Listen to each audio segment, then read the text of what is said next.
Assalamualaikum warahmatullahi wabarakatuh. Perkenalkan, nama saya Rizkia Nabila dengan NIM C0C02316. Di sini saya akan mempresentasikan hasil kerja saya, yaitu PPT dengan judul Penyusunan Anggaran Piutang, yang dosen pengampu mata kuliah ini diampu oleh Dr. Wirmi Eka Putra SEMSI CIQNR CSRS. Baik, pertama-tama saya akan menjelaskan dulu nih pengertian penyusunan anggaran piutang. Nah, apa sih anggaran piutang itu? Jadi, anggaran piutang adalah anggaran yang merencanakan secara lebih terperinci tentang sejumlah piutang perusahaan beserta perubahannya dari waktu ke waktu selama periode yang akan datang.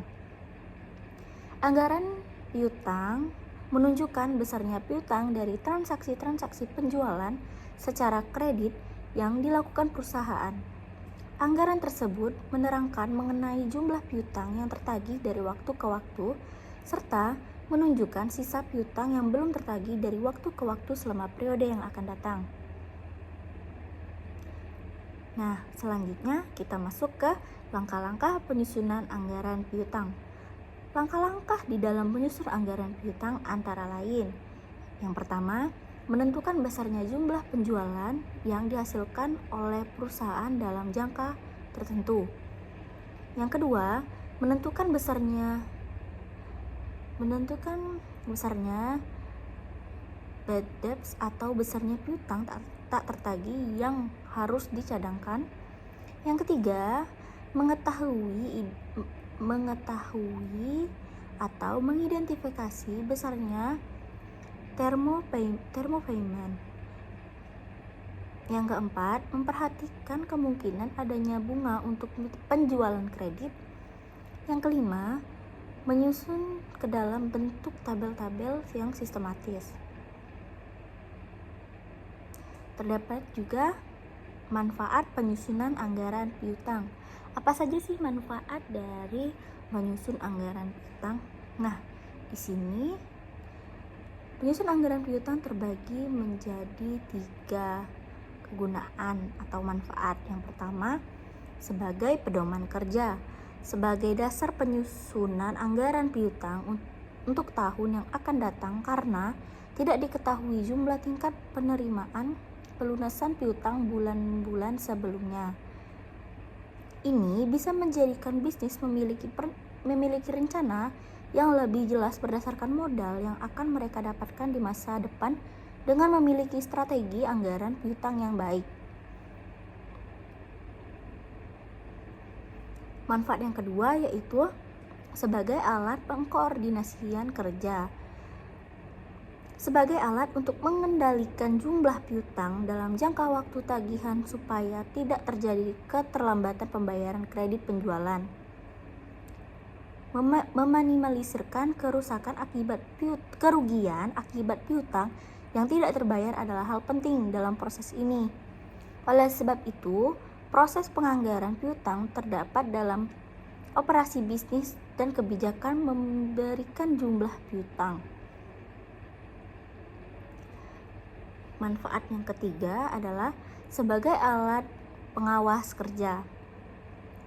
Untuk memilih kinerja perusahaan dalam mengolah perputaran piutang yang nantinya akan berakibat pada jumlah kas yang ada di perusahaan.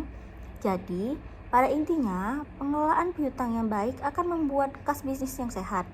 Sedangkan secara khusus, tujuan dari anggaran piutang adalah sebagai dasar penyusunan anggaran kas karena piutang yang tertagih akan berakibat penambahan terhadap kas. Oke, kita masuk kepada faktor-faktor penyusunan anggaran piutang. Nah, jadi ada beberapa faktor dari penyusunan anggaran piutang. Yang pertama adalah jumlah penjualan.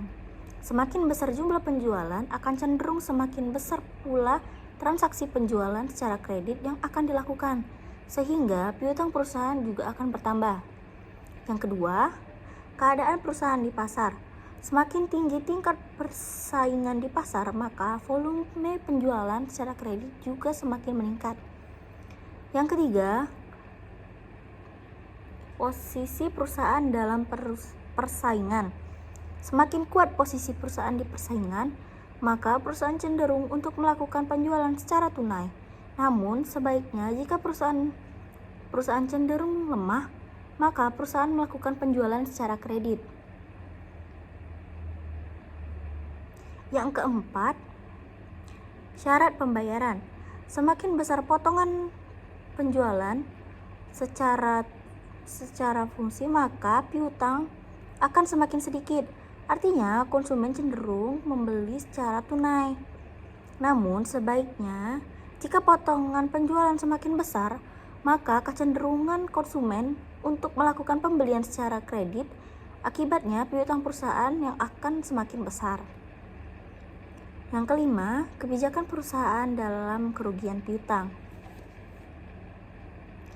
Semakin intens perusahaan melakukan pembagian penghasilan potong, maka jumlah piutang perusahaan semakin berkurang. Namun sebaliknya, jika perusahaan tidak aktif, maka jumlah piutang juga akan semakin menumpuk. Yang keenam, rencana perusahaan untuk melakukan penjualan secara kredit. Semakin besar rencana penjualan secara kredit, berakibat jumlah piutang juga semakin membesar. Demikian juga sebaliknya, jika rencana penjualan secara kredit dikurangkan, maka piutang juga semakin kecil. Ada beberapa tahapan dalam menyusun anggaran piutang. Nah, yang pertama, tentukan persentase penjualan. Hal yang pertama harus Anda lakukan adalah mencari tahu dan menentukan besarnya penjualan tunai dan penjualan kredit yang dihasilkan oleh perusahaan dalam jangka waktu 1 bulan, triwulan, atau jangka waktu tertentu. Yang kedua, menentukan besarnya syarat penjualan kredit. Hal ini akan mempengaruhi jumlah piutang yang akan diterima oleh perusahaan dan merangsang para pelanggan untuk segera melunasi piutangnya. Misalnya, Anda membolehkan pelanggan untuk melakukan pembelian secara kredit jika jumlah nilai pembelanjaan mereka di atas nilai yang telah Anda buat, atau mereka telah melakukan pembelian berkali-kali. Tahap yang ketiga, ketahui persentase piutang tak tertagih pada bisnis Anda. Sebagai pemilik bisnis, pastikan juga Anda mengetahui besar piutang tak tertagih yang biasanya ditentukan dengan persentase dan sesuai dengan pengalaman periode sebelumnya. Yang keempat, menentukan term of credit. Langkah terakhir, Anda harus memastikan Anda memiliki kesepakatan jangka waktu pelunasan hutang yang saling menguntungkan, baik bagi Anda maupun konsumen Anda. Jika memungkinkan, tetapkan denda bagi pelanggan yang melakukan keterlambatan pembayaran dan terapkan diskon jika pelanggan Anda membayar lebih cepat dari waktu yang telah ditetapkan. Nah, ada juga nih beberapa jenis-jenis anggaran piutang. Yang pertama, piutang dagang, yaitu piutang yang timbul sebagai akibat menjual barang atau jasa secara kredit dari usaha pokok perusahaan. Yang kedua, piutang wesel, yaitu piutang yang didukung oleh janji tertulis dalam bentuk wesel. Yang ketiga, piutang surat berharga. Contohnya, bilet giro belum jatuh tempo, cek kosong, dan cek mundur. Yang keempat, beban dibayar di muka. Contohnya, sewa dibayar di muka, iklan dibayar di muka, bunga dibayar di muka. Yang kelima, setoran jaminan. Contohnya, untuk keperluan generasi atau jaminan bank dan keperluan menjalin hubungan bisnis lainnya. Yang keenam, piutang pajak. Contoh anggaran pajak masukan, kelebihan bayar pajak. Baik, sekian presentasi dari saya. Bila ada salah kata atau kelebihan kata dari saya mohon maaf. Assalamualaikum warahmatullahi wabarakatuh.